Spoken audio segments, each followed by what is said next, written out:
thank you this morning for joining me on Over the Fence. It is a pleasure to have you with us today.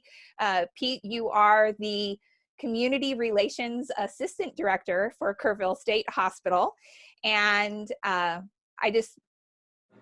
we had the opportunity with the Kerr Economic Development Corporation Board of Directors to visit your facility back in December of 2019. And it had such an impact on me then that I really wanted and have wanted to have a conversation with you and get this information out to our community and really to the state at large, because it was just so impactful. So again, thank you for being here, and I'm really excited about our conversation and talking about mental health and why it is so important, and its importance specifically for your facility here in Kerrville.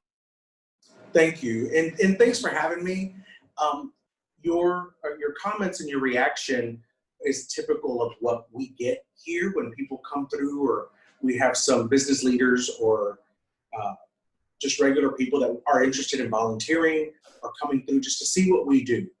And most of the time, well, actually all of the time, when we're done, they're very, very changed in their mindset because they don't know what we do and how we do it and what we stand for, what we bring to the community. They don't really know. A lot of people are born and raised here, and all they know is that we're Kerrville State Hospital or the hospital on the hill, and they really don't know.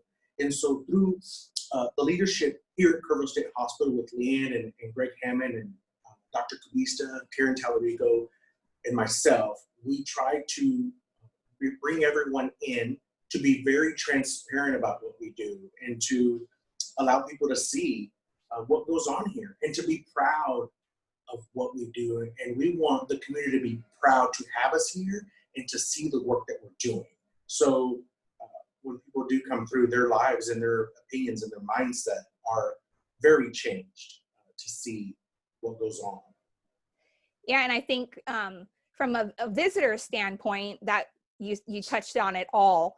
And I think, I've been here for 20 years, and that was really my first opportunity to be able to go through that facility.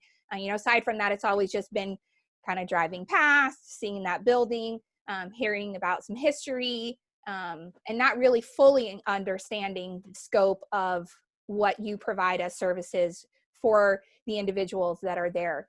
And so if you would just give us give our community opportunity to hear kind of a little bit about what you provided as far as information for us back in December. Right, so we are a 100% forensic mental health facility. And so what that means is we take patients that are deemed not fit to stand trial or not competent to stand trial or not guilty by reason of insanity, those two. And so what they do is they're here mainly because of their mental illness. So once they are found competent to stand trial, they will go back to court, and then from court, the judge either sends them back to jail or sends them to a halfway house or sends them home, or depending on whatever the charge is. Our primary focus here is to get people competent to stand trial and to get people, again, if you're deemed not guilty by reason of insanity or whatever at the time of the offense, it's because of your mental illness. Mm-hmm. So we feel had a person been diagnosed, receiving medication, receiving services, they would have never committed the offense in the first place. So the primary issue is the mental illness. And the mental illness, no matter what it is, if that is addressed in the beginning, it would have never led to where it went to with an offense. So that's what forensic means, is that it's the law. There's some trouble with the law that happened. So we are 220, we get funding for 220 patients to take care of. We are the only 100% forensic facility in the state. Other mental facilities that are state-run, they have maybe a wing of forensics or some forensics, but they also have some have juvenile, some have, other wings, geriatric, that kind of stuff. But we are 100% adult forensic facility. We only have adults here. So this all became to be back in the early 90s, late 80s, early 90s. We were a catchment system for San Antonio. For MHMR. We were MHMR, and Kerrville was a catchment system, an overflow of San Antonio. They would send their people here. Back in the 70s, maybe even to the 50s, we had about 1,500 patients here that were MHMR. So when the law started to change and agencies started to change that stuff through the legislature, some of those, a lot of the MHMRs went to state-supported living centers, and some of the patients went to nursing homes, and they started to clear it out, for funding and stuff. Kerrville State Hospital at that point in the late 80s, early 90s, trying to find their way, how we were going to keep this facility here, because it's important economically for us here in Kerrville. Mm-hmm. How are we going to keep it here? How are we going to keep people working here and families staying here? And so I think at the time, the state representative, Harvey Hildebrand, and some leadership here at the time and some community leaders went to bat and went to the legislature and made a case keeping it open, because that was the biggest deal. We needed to keep it open, and how were we going to keep it open? So they found their way through forensics, and there was a little bit of pushback from the community when they found out it was going to be forensics, and that's okay. That's normal, understandable.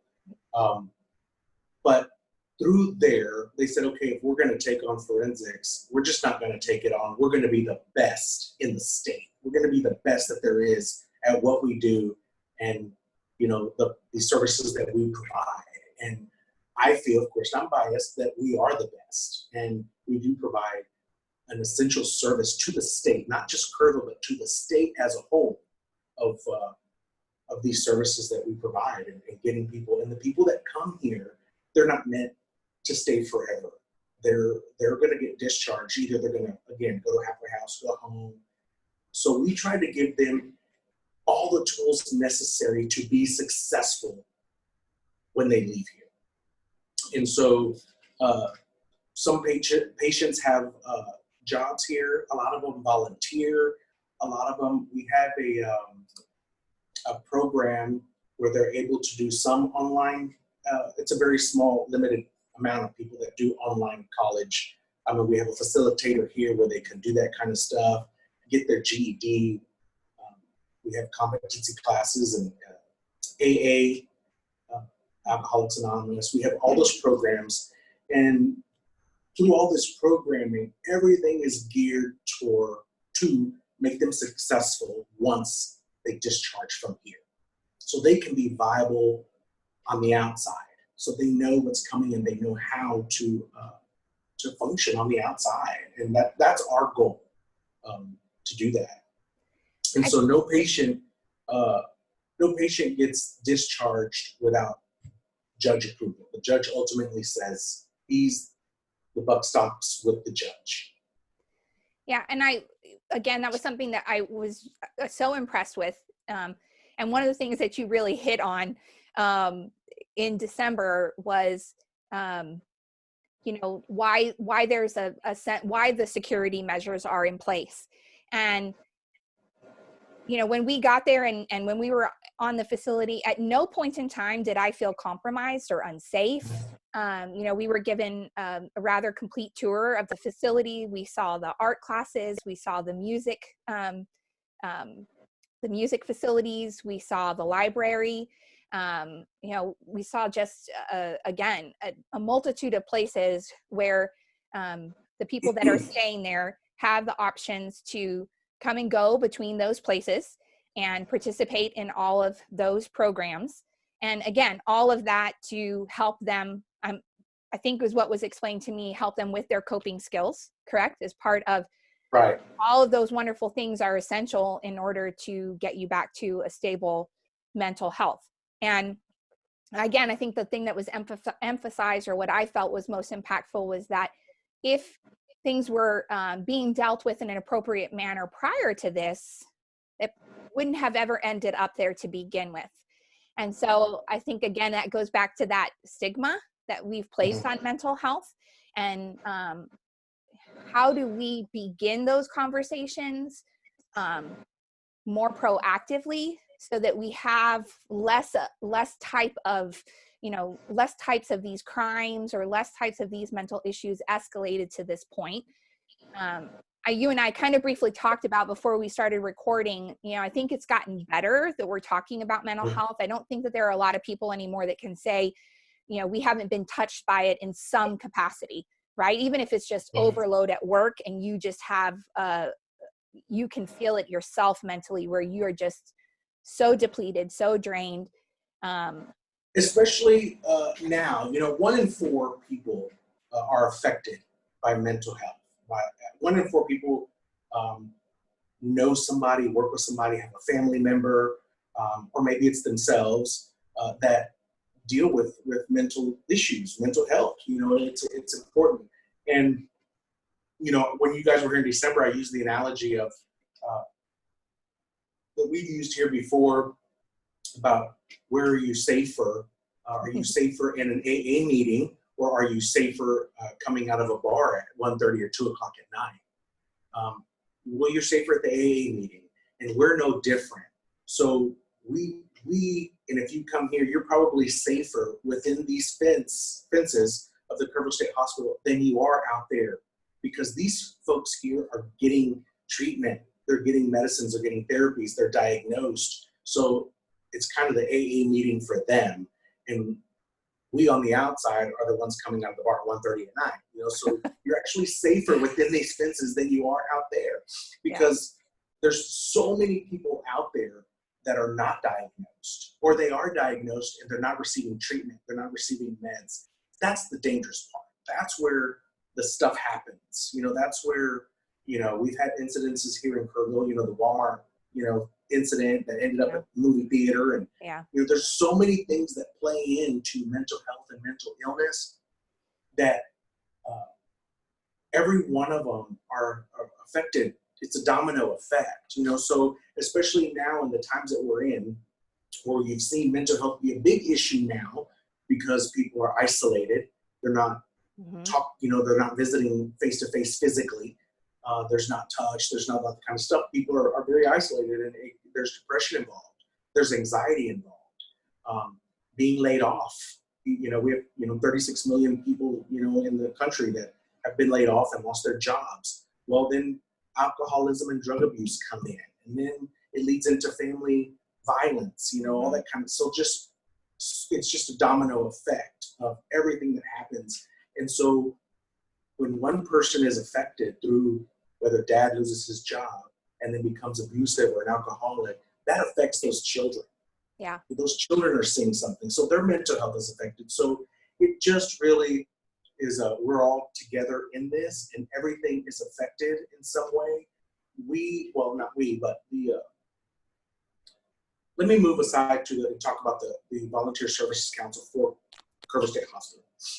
And they're a 501c3 nonprofit organization, and they pick up where the state leaves off. We cannot use state appropriated funds for certain things. And so the Volunteer Services Council raises money to fill in the gaps because we just can't use state money for certain things, like the computers in the library, so there's a lot of things that these patients have. It's not because of taxpayer money. It's because of the 501c3 nonprofit that fills in the gaps and they help with programming. They help with Christmas. They help with a lot of things that we have here, programming wise and personal for the patients. There's a lot of things that they do. So they're huge pieces of the puzzle here in our facility. So a lot of things wouldn't be possible without them, and the importance of them being here. So when we talk about all the programming that is done. We have a plant house that was done by them that encourages gardening. We try to make we have people that come in know that our campus, they are surprised by the campus, how normal it is, as opposed to going to a college campus, because that's what it kind of feels like, and they're really taken back by that. And we strive to make it a home for everybody that comes in. So some patients, like I said, they have jobs. A lot of patients volunteer. One of the things that we have several patients that do volunteer in their realm of specialty, because mental illness knows no boundaries. It doesn't know your income level. It doesn't know your education level. It doesn't know what background you came from. Like we said, similar to the virus. Yeah. Anybody, it affects everybody across the board, and it doesn't care who you are or who your daddy is or mother is. It doesn't care. So we do have patients that are affected by mental illness, and very educated. And we had a patient that was here not too long ago, or a couple of years ago, who was a computer guru, computer engineer, and decided to volunteer. We got a grant from the Cook County United Way to purchase, the Volunteer Services Council got a grant to purchase some computers for the library for educational purposes. And we had a patient that said, I want to volunteer and I want to network these computers and put them together and make them functional. Saved the Volunteer Services Council thousands of dollars because he used his expertise to help and to give back and to volunteer. And after the patient was discharged, he still wanted to volunteer, so he volunteered as a help desk in a sense, where if there was a problem, we could call and he would walk us through. And so it's just, we have a lot of patients like that use their expertise somewhat if they want. Again, it's a volunteer thing. They sign up to be a volunteer in this hospital. We do function as a small little town within a town. I gave a tour once, and the guy said, this is like its own little self-sufficient town in here, inside of Kerrville, and it is. And that's how we like to make it run, and again, to be positive about what we do and share with everybody. We're about $45 million a year annual budget. More than 90% of that stays here in Kerrville. We do. People may have heard about an expansion that we're doing for 70 beds and possibly 200 to 250 more jobs. That stuff is happening at a slow pace because of COVID and the things that have happened. But we have seen some movement in remodeling those buildings. And I think they're doing some abatement because they're old buildings for asbestos. So there's movement. So things are happening. We don't have a date of a ribbon cutting or when it's going to actually open, but there is movement. So that is a positive thing, being on a state timeline. Yeah. And thank you for bringing that up because, again, that was the reason that we were there in December for the facility tour and kind of see where you guys were with that project and to kind of get a feel for the campus. And, again, had we not been able to have that opportunity, I wouldn't have the information.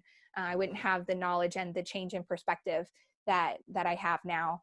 And one thing I want to point out that I feel throughout all of this and what you just hit on with, the impact for that person that went through your program and has gone out and come back to volunteer in a certain capacity to be kind of like your help desk worker for your computers is that I think to the core of who we are as people, we need to have a purpose in what we're doing. And every opportunity you're giving them during the time that they're there to be purposeful in what they're doing, whether it's through their artwork, through their music, through their activities with their computer work, or furthering themselves in personal growth through education. it is a community within a community, and the work that you guys are doing there is just really, really unbelievable. And so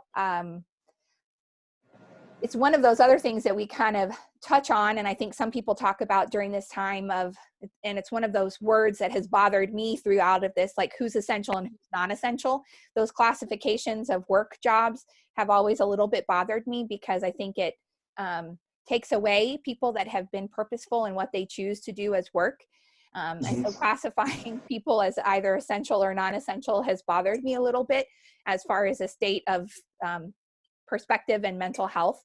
So for anybody that's listening that doesn't think that what you're doing in life is essential, no matter what it is that you are doing is absolutely essential.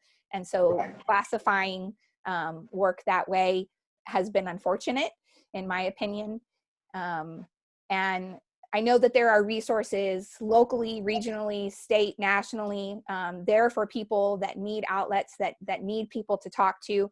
We will absolutely put up that information for outreach opportunities.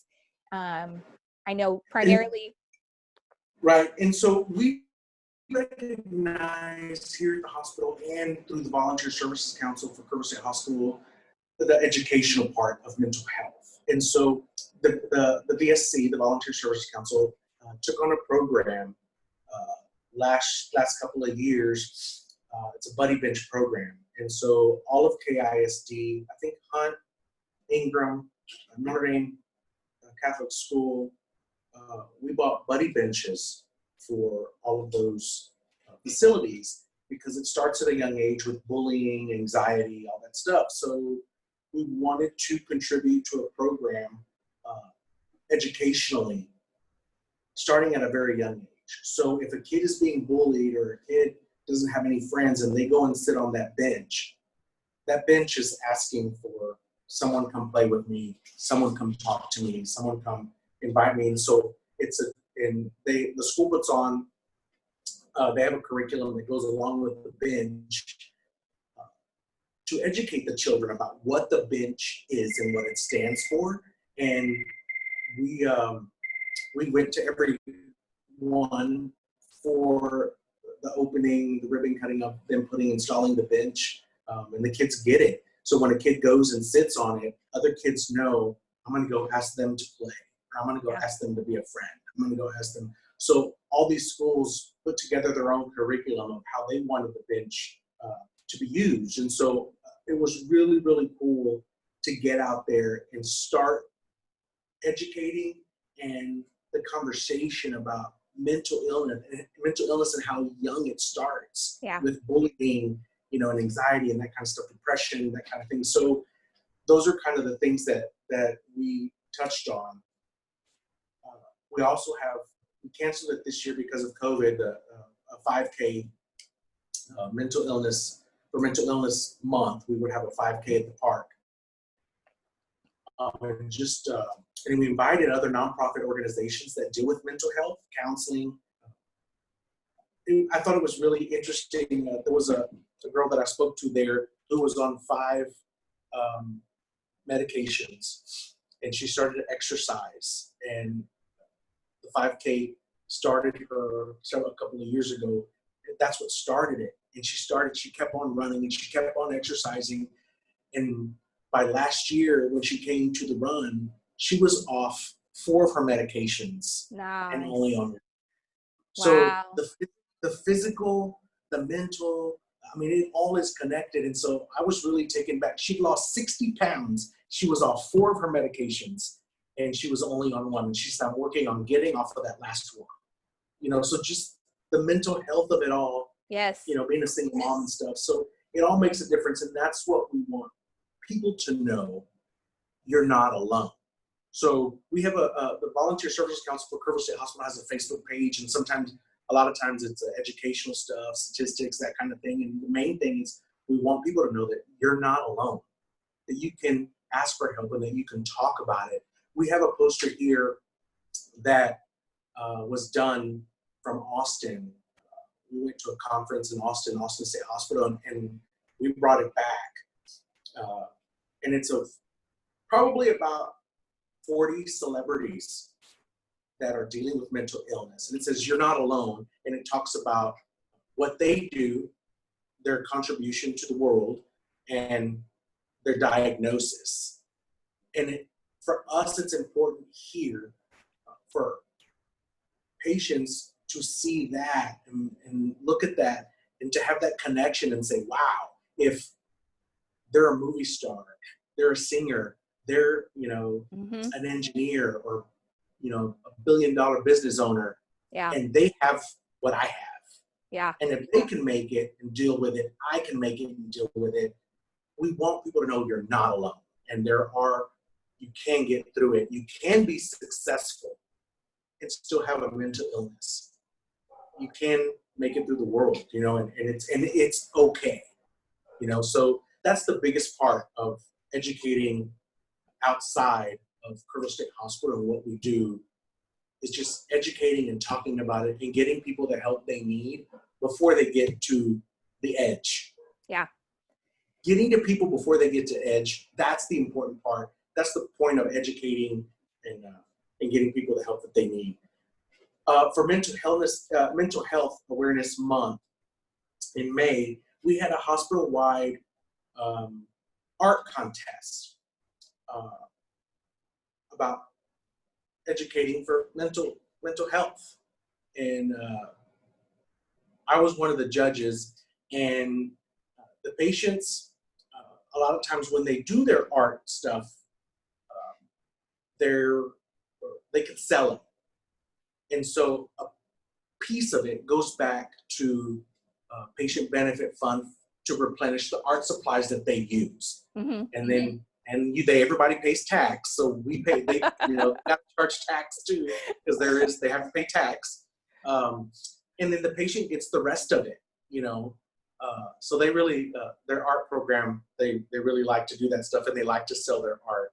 So I bought a couple of pieces, and one of them that I thought was really cool, and it was really awesome, and it's so simple, but it spoke volumes.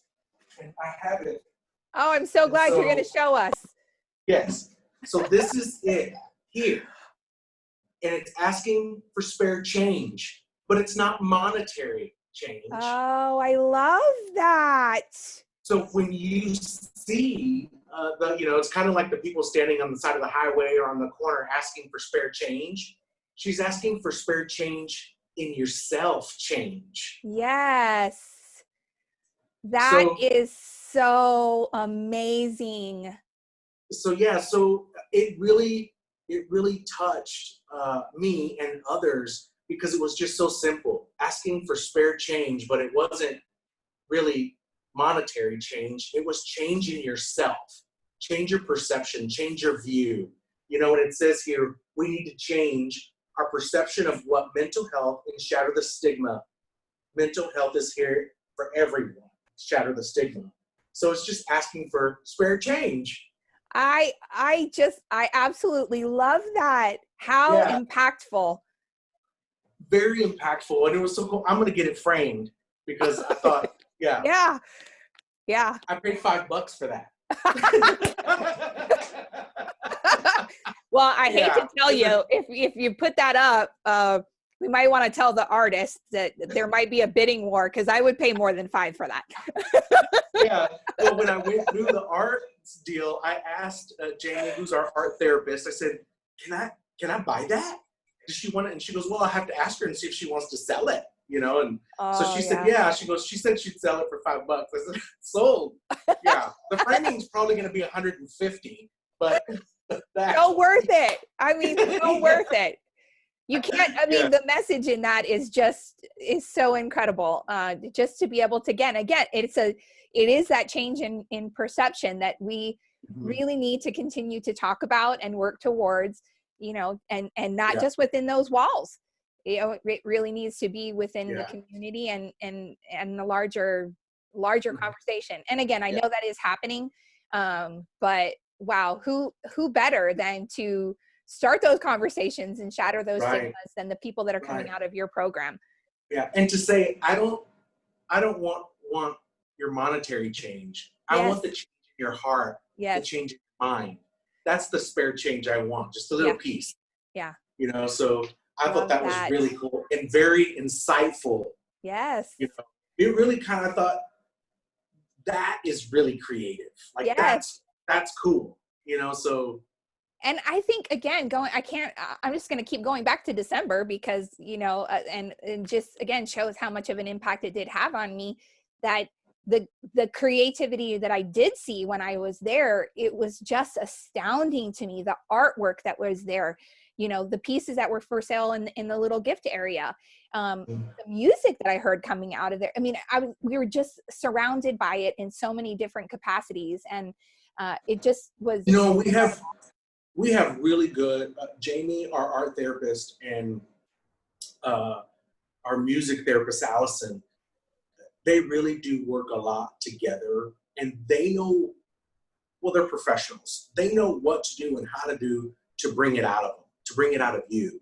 And so when they do these kind of things, we had one client that had never, ever painted or did any artwork before their incident, before they got here.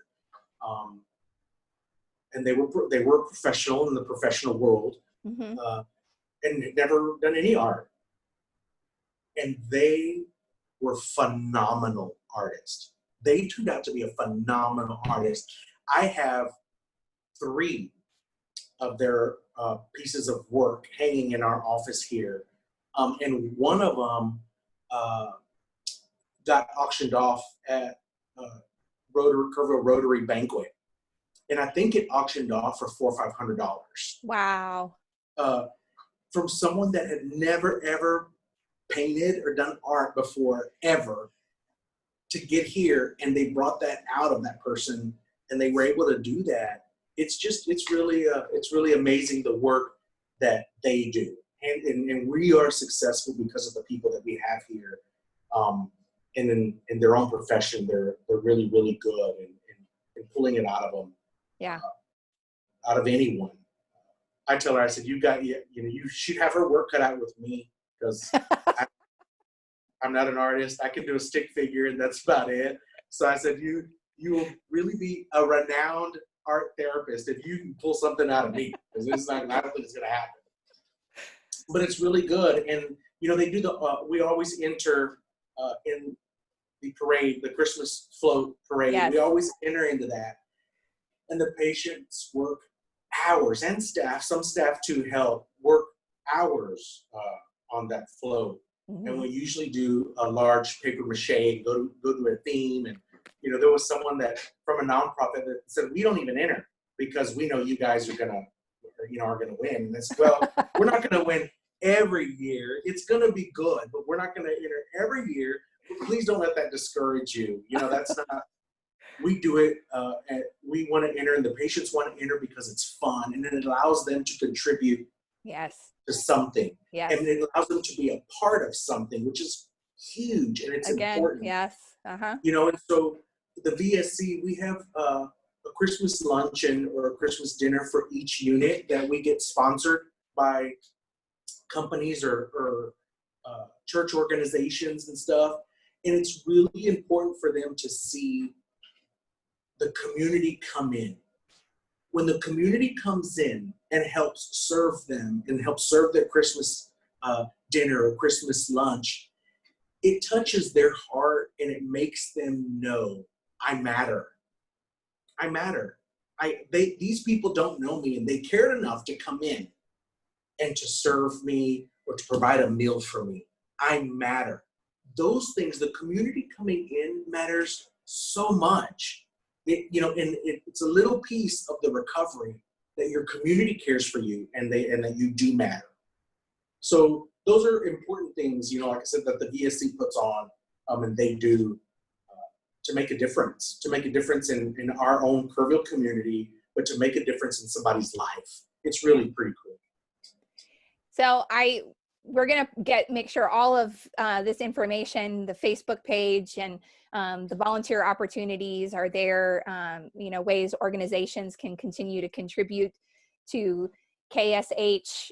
We'll make sure that all of that information is up and available to the community. Yeah. So, so that the Volunteer Services Council for Kerrville State Hospital is the Facebook page, and right now, obviously for COVID reasons, the volunteer program is shut down. No one's coming in, that kind of stuff, just for the safety of our employees and our workers. Again, we have 220 patients, and we stay pretty much full. Even when someone gets discharged, we take someone in, and when someone does come in, they are deemed to be not manifestly dangerous to themselves or to others before they even get here. So that's important to know. So anyway, I lost my train of thought. Anyway, but the Facebook page is that, and we would like everybody to go through and like it, but the volunteer services opportunities right now because of COVID are shut down.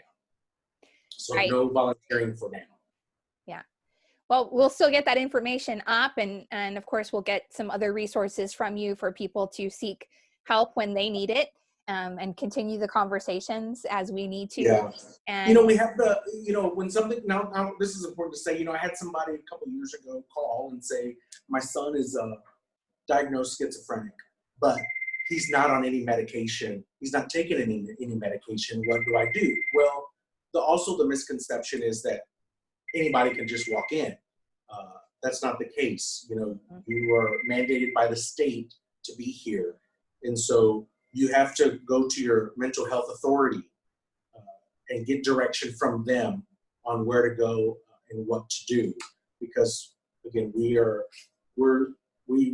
operated through the state, and you have to be mandated by the state, by a judge, to receive these services.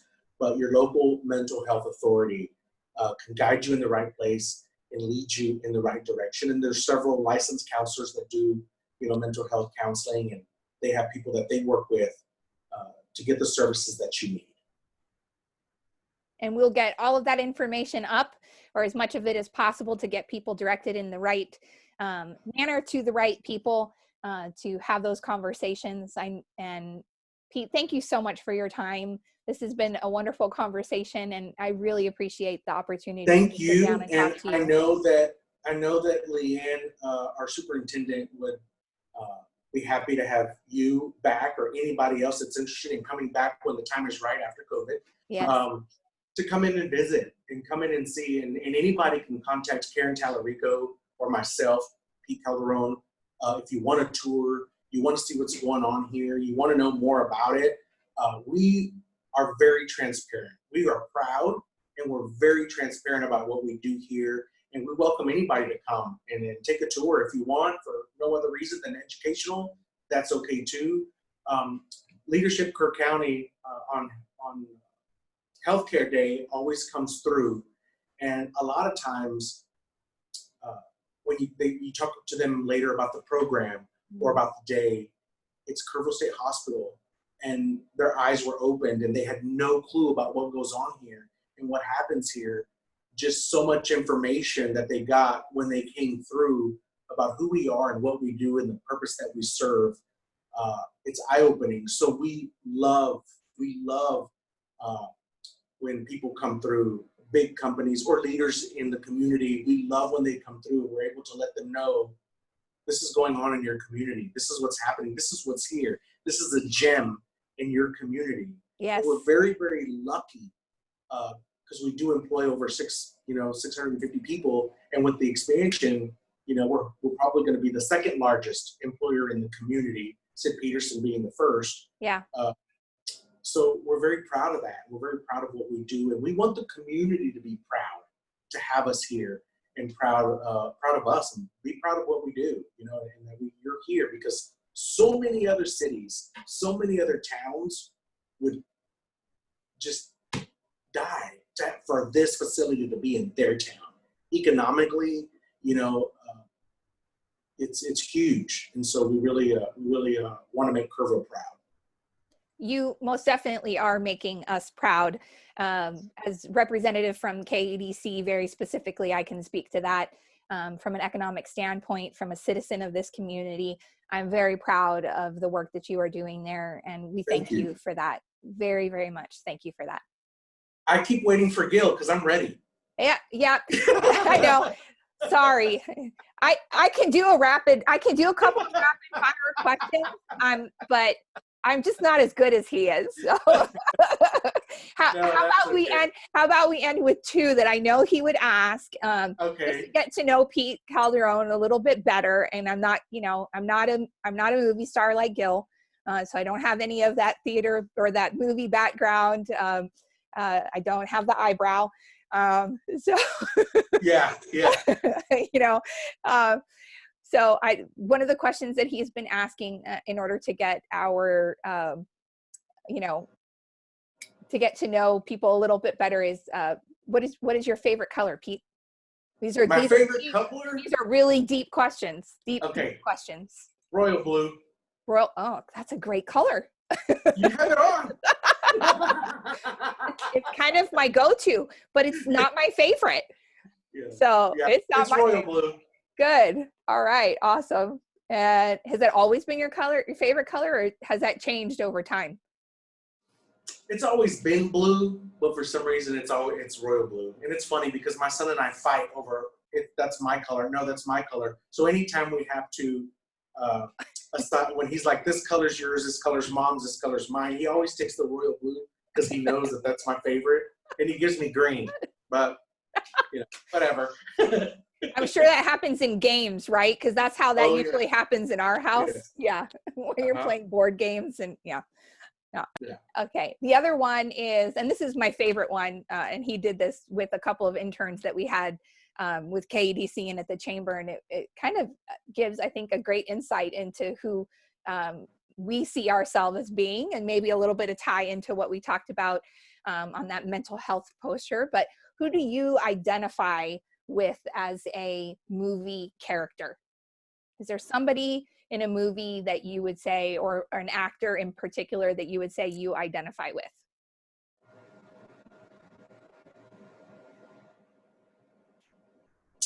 I don't know. I guess a character. This is not very nice, though. I mean, but I kind of think,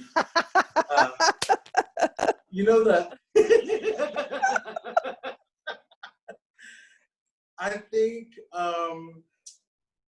is his name Dr. Banner, Dr. David Banner from the Hulk?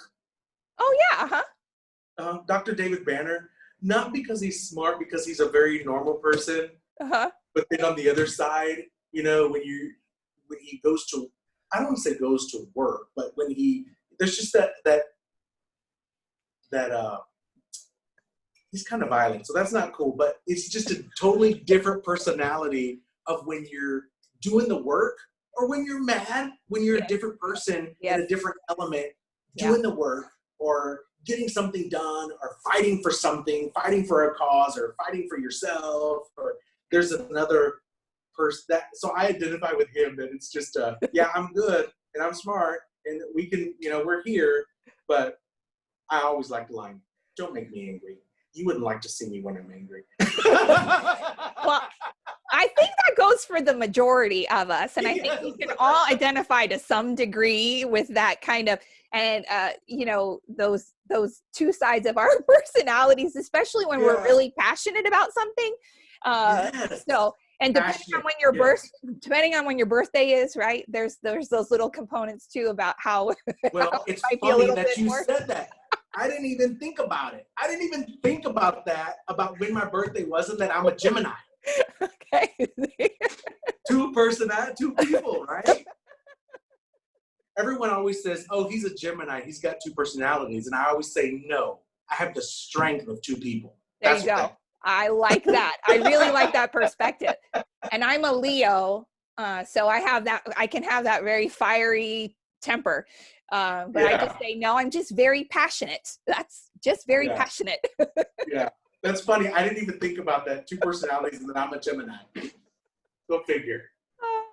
Yeah. Well, thank you so much, Teresa. It's been great. And I'm really glad to see that you guys are doing this, because it gives everybody an opportunity to know something, a little bit of knowledge, and to educate and to drive people our way to see what we're about and how they can contribute to us or in the world or to do whatever they need to do. But most importantly, that if you are struggling with some sort of mental illness, you are not alone, and to seek help, and it's okay. And it's okay to have the conversation and okay to talk about it. It's perfectly fine. Thank you.